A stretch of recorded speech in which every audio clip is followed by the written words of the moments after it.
Today, we are going to start a new policy. So, we have discussed health policy, we have discussed education policy, crime policy, social welfare policy, gender policy, and lastly, family policy. Today, we are going to start discussion on housing policy.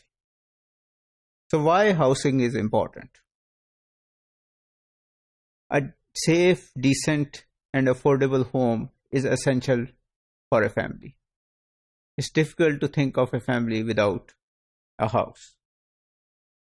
Proper housing impacts different areas of social welfare or social security.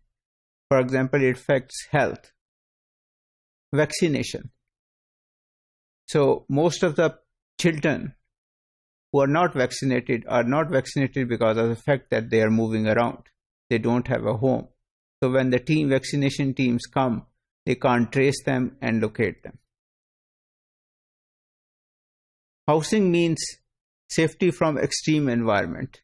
Anybody who sleeps in winter outside the home, children, women, and men, they will have health problems. So a house is necessary for health. Probability of clean drinking water increases. So if you have a house, there is more probability that you have a better access to potable water. A house also means that you sleep properly. If you are in a street, living on a street, you don't have the possibility of sleeping properly. And sleep is essential for health.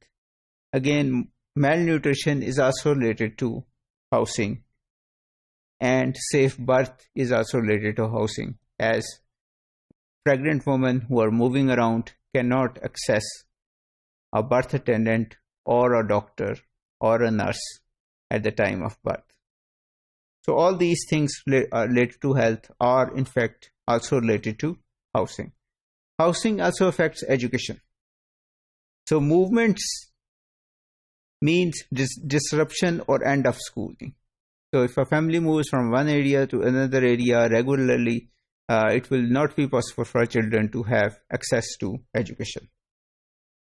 Moreover, even if the children are enrolled, new schools create stress, which means that it may lead to dropout by the children. Improper housing, where most of the poor people live, means that there are no good quality schools or even no schools available close by for their children. Children need home to feel safe and study. So if you don't have a house, even if your child is going to the school, he or she cannot study properly. Improper housing or no housing also means the child spends most of the time outside home. Again, this is not good for his or her education. Again, if you are not living in a proper housing community, it is more probable that you don't have a good quality school. So again, the schooling and education suffers because of housing. So maternal and infant mortality rates are related to improper housing. Child malnutrition and stunting is linked with improper housing, and illiteracy is linked with improper housing. Housing is also related to employment. Improper housing means that you don't have literacy, much education, and you don't have many skills. This means that you are going to work not in formal sector where you have some rights and responsibilities and maybe good pay, but informal sector where you don't have any rights and low pay and maybe abuse. Housing is also related to poverty. So if you don't have a proper house, it means that you are poor. And then this also affects your chances of getting a proper employment.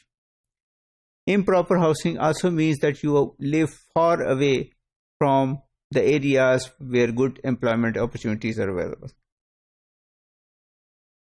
Improper housing also means that you live in slums, and the most you can do is to get hired by a mechanic in a workshop, or for a female to work as a domestic worker.